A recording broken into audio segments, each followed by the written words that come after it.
ಮಾನ್ಯ ಅಧ್ಯಕ್ಷರೇ, ಬಹುಶಃ ವಿಶ್ವದಲ್ಲೇ ಅಹಿಂಸೆ ಮತ್ತು ಶಾಂತಿ ಭ್ರಾತೃತ್ವದ ಬೋಧನೆ ಮಾಡುವಂಥ ಪವಿತ್ರವಾದಂಥ ಜೈನ ಧರ್ಮದ ಒಬ್ಬ ಮುನಿಗಳು ಇವತ್ತೇನು ಶ್ರೀ ಕಾಮಕುಮಾರ ನಂದಿ ಮಹಾರಾಜರ ಒಂದು ಬಿಭತ್ಸ ಹತ್ಯೆ ಏನಾಗಿದೆ, ಇದಕ್ಕೆ ಇಡೀ ವಿಶ್ವದಲ್ಲೇ ಅತ್ಯಂತ ಒಂದು ಕೆಟ್ಟದಾದಂತಹ ಒಂದು ಭಯಾನಕ ವಾತಾವರಣ ಇವತ್ತು ನಿರ್ಮಾಣ ಆಗಿದೆ. ಇವತ್ತು ಅಭಯ್ ಪಾಟೀಲ್ರು ನಮ್ಮ ಜೊಲ್ಲೆಯವರು ಹೇಳ್ದಂಗೆ ಜೈನ ಧರ್ಮ ತ್ಯಾಗದ ಒಂದು ಪ್ರತೀಕ. ಅವರು ಶರೀರದ ಮೇಲೇನೂ ಸಹ ಬಟ್ಟೆಯನ್ನು ಸಹ ತ್ಯಾಗ ಮಾಡಿ ಇಡೀ ಜೀವನವನ್ನೇ ತ್ಯಾಗ ಮಾಡಿ ಎಂತಿಂಥವ್ರು ರಿಲಯನ್ಸ್ ಕಂಪನಿ ವೈಸ್ ಚೇರ್ಮನ್ ಇವತ್ತು ಸನ್ಯಾಸತ್ವ ತಗೊಂಡ್ರು. ಅಂಥ ದೊಡ್ಡ ಒಂದು ಸಂಸ್ಥೆ ಒಬ್ಬ ಉಪಾಧ್ಯಕ್ಷರು. ಆ ಒಂದು ಧರ್ಮದಲ್ಲಿ ಅದೊಂದು ವಿಶೇಷತೆ ತ್ಯಾಗದದು.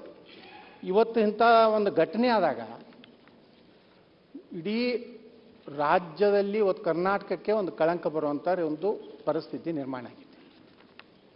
ಒಂದು ರೀತಿ ಭಯದ ವಾತಾವರಣ ನಿರ್ಮಾಣ ಆಗಿದೆ ರಾಜ್ಯದಲ್ಲಿ. ಮುನಿಗಳಿಗೆ ಸಂತರಿಗೇ ರಕ್ಷಣೆ ಇಲ್ಲ ಅಂದಮೇಲೆ ಇಲ್ಲಿ ಅದು ಆದಂಥ ಘಟನೆಯನ್ನು ಮುಚ್ಚಿ ಹಾಕಲಿಕ್ಕೆ ವ್ಯವಸ್ಥಿತವಾಗಿ ಹಣಕಾಸಿನ ಒಂದು ನೆಪ ಮಾಡಿಕೊಂಡು ಅದೇನು ಹಣಕಾಸಿನ ವ್ಯವಹಾರ ಇತ್ತಂತ ಹೇಳಿ ಪೊಲೀಸ್ ಇಲಾಖೆದವ್ರು ಸೃಷ್ಟಿ ಮಾಡ್ತಾಯಿದ್ರು. ಯಾವಾಗಲೂ ಇದೇ ಹಣೆ ಬರ, ಯಾವುದೋ ಯಾರ್ದು ಒತ್ತಡ ಬರ್ತದೆ. ಮುಂಜಾನೆ ಪೊಲೀಸ್ ಇಲಾಖೆದವರು ಚೆನ್ನಾಗಿ ಮಾತಾಡ್ದೆ ಎಲ್ಲ ಕರೆಕ್ಟ್ ಮಾತಾಡ್ತಾರೆ. ಸಂಜೆ ಆದಂಗೆ ಅವ್ರಿಗೆ ಎಲ್ಲೆಲ್ಲಿದು ಬೆಂಗಳೂರಿನಿಂದ ಪ್ರೆಷರು, ಅಲ್ಲಿದ್ದು ಪ್ರೆಷರು, ಇಲ್ಲಿ ಪ್ರೆಷರ್ ಬಂದ ಮೇಲೆ ಅವ್ರ ಟ್ಯೂನೇ ಚೇಂಜ್ ಆಗಿರ್ತದೆ. ಯಾಕಂದ್ರೆ ಹಿಂದೆ ನನಗೂ 23 ಕೇಸ್ ಹಿಂಗೆ ಹಾಕಿದ್ರು. ಮಧ್ಯಾಹ್ನ ತನಕ ಚಲೋ ಇದ್ರು ನಮ್ಮ ಅಧಿಕಾರಿಗಳು, ಎಲ್ಲ ನ್ಯೂಟ್ರಲ್. ಸಾಯಂಕಾಲ ಆದಮೇಲೆ ಒಂದು 23 ಕೇಸ್ ಹಾಕಿ ನನಗೆ ಇದು ಆಯಿತು. ಆದರೆ ಇಲ್ಲಿ ಯಾವುದೇ ಸಂದರ್ಭದಲ್ಲಿ ನಿಜವಾದ ಸಂತರು ಇವಾಗ ಹಣದ ವ್ಯವಹಾರ ಮಾಡೋದೇ ಇಲ್ಲ. ಅವ್ರ ಜೀವನನೇ ಅವ್ರಿಗೆ ಎಷ್ಟು ಕಠಿಣ ಜೀವನ ಅಂದರೆ ಅಧ್ಯಕ್ಷರೇ, ಸಾಯಂಕಾಲ ಒಳಗಾಗಿ ಸೂರ್ಯ ಅಸ್ತ ಒಳಗಾಗಿ ಅವ್ರು ಏನಾದ್ರು ಶೇಖರಿಸ್ಬೇಕು, ಅದು ನಿತ್ತು. ಅದು ಒಂದು ಕೈಲಲ್ಲಿನೇ ಅದು ಎಷ್ಟು ಬರ್ತದಲ್ಲ ಅಷ್ಟೇ, ಮತ್ತು ಅಷ್ಟೇ ನೀರು ಕುಡಿಬೇಕು.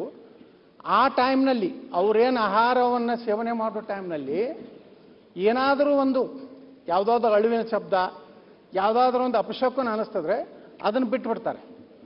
ಅಷ್ಟು ಕಠಿಣವಾದಂಥ ಒಂದು ಜೈನ ಮುನಿಗಳಾಗಲಿ, ಇವು ನಮ್ಮಲ್ಲಿ ಒಬ್ಬರು ಇದ್ದರು ಸಿದ್ದೇಶ್ವರ ಸ್ವಾಮೀಜಿಯವರು.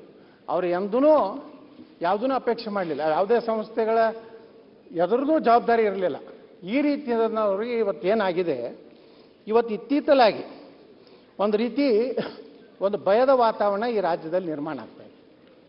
ಇವತ್ತು ನೋಡ್ರಿ, ಟಿ ನರಸೀಪುರದಲ್ಲಿ ನಿನ್ನೆ ಒಬ್ಬ ಹಿಂದೂ ಕಾರ್ಯಕರ್ತನ ಕೊಲೆಯಾಗಿದೆ,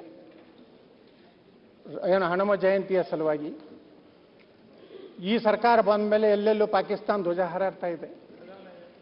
ಬೆಳಗಾವಿಯಲ್ಲಿ ಅಲ್ಲ, ಏನ್ ಶಬ್ದ ಎಲ್ಲಿ ಹೊಂಟ್ರಿ ನೀವು? ಶ್ರೀರಾಮನಲ್ಲಿ ಪರಮ ಸ್ವಾಮಿ ಜೈನ ಮುನಿಗಳ ವಿಚಾರ ಹೇಳಿ ಆಯ್ತು. ಮತ್ತೆ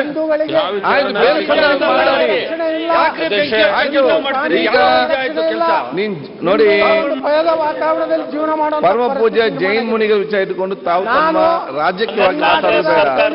ಅದರ ಬಗ್ಗೆ ಸೀಮಿತಗೊಳಿಸಿ ಬೇರೆ ಸಂದರ್ಭದಲ್ಲಿ ಮಾತಾಡಿ. ಜೈನ್ ಮುನಿಗಳ ಸಾವನ್ನು ಯಾಕೆ ನೀವು ರಾಜ್ಯಕ್ಕೆ ತಗೊಂಡು ಬರ್ತೀನಿ? ಅದನ್ನ ಹೇಳಿ, ಯಾರು ಬೇಗ ಪತ್ತೆ ಹಚ್ಚಲಿ. ಒಪ್ಪಂದೆ ಆರೋಪನ ಹೆಸರು ಹೇಳ್ತಾ ಇದ್ದಾರೆ, ಆ ವಿಚಾರ ಹೇಳಿ. ಹಸನ್ ದಲಾಯ್ಸ್ ಯಾರು ಬೇಕಾದ್ರೆ ಹೇಳಿ. ಅದು ಆ ಸೀಮಿತ ವಿಷಯ ಸೀಮಿತವಾಗಿ ಹೆಸರು ಮುಚ್ಚಿ ಹಾಕ್ತಾ ಇದ್ದಾರೆ. ಅಂದ್ರೆ ಉದ್ದೇಶಪೂರ್ವಕವಾಗಿ ಒಂದು ಕೋಮಿನ ಸಂತೃಪ್ತಿಗೊಳಿಸಲಿಕ್ಕೆ ಇಡೀ ವ್ಯವಸ್ಥೆ ಪೊಲೀಸ್ ಇಲಾಖೆಯನ್ನು ದುರುಪಯೋಗ ಈ ಸರ್ಕಾರ ತಗೋತಾ ಇದೆ. ಈ ಸರ್ಕಾರ ಮೇಲೆ ನಮ್ಗೆ ವಿಶ್ವಾಸ ಇಲ್ಲ. ಇದು CBI ತನಿಖೆ ಕೊಡಬೇಕು, ಸಂಪೂರ್ಣ ತನಿಖೆ ಆಗಬೇಕು. ಯಾರು ಇದ್ರ ತಪ್ಪಿತಸ್ಥರದಾರ, ನಾ ಯಾವುದೇ ಜಾತಿ ಆಧಾರ ಮ್ಯಾಗ ಹೇಳೋದಿಲ್ಲ. ನೀವು ಎಲ್ಲೆಲ್ಲಿ ಸಾಧ್ಯದಲ್ಲಿ ಒಂದು ಕೋಮನ ರಕ್ಷಣೆ ಮಾಡುವಂಥದ್ದು ಕೆಲಸ ಬಿಡಿ. ನೀವೇನು ಹೇಳ್ತೀವಿ, ಎಲ್ಲರಿಗೂ ನಾನು ನ್ಯಾಯ ಕೊಡ್ತೀವಿ ಅಂತೇಳಿ. ಅವತ್ತು ನ್ಯಾಯ ಕೊಡುವಂಥ ಕೆಲಸ ಇವತ್ತು ಆಗ್ತಾ ಇಲ್ಲ. ನಾನು ಸರ್ಕಾರಕ್ಕೆ ಒತ್ತಾಯ ಮಾಡ್ತಾ ಇದ್ದೀನಿ, ಸನ್ಮಾನ್ಯ ಮುಖ್ಯಮಂತ್ರಿಗಳಿಗೆ. ಸನ್ಮಾನ್ಯ ಮುಖ್ಯಮಂತ್ರಿಗಳು ಸಹ ಇಂಥ ಒಬ್ಬ ದೊಡ್ಡ ಮುನಿಗಳು ಇದು ಆದಾಗ ಅವರು ಅದರ ಬಗ್ಗೆ ಒಂದು ಸಂತಾಪವನ್ನು ಸೂಚಿಸುವಂಥ ಒಂದು ಸೌಜನ್ಯವನ್ನು ಸಹ ತೋರಿಸಿಲ್ಲ. ಇದೇ ಒಂದು ಬೇರೆ ಕೋಮಿಗಾಗಿದ್ದರೆ ಇಡೀ ರಾಜ್ಯಾದ್ಯಂತ ಹೋಮ್ ಮಿನಿಸ್ಟರ್ ಕಳ್ಸಿಕೊಟ್ಟಾರೆ ಅಲ್ಲಿಗೆ ಗೌಡ.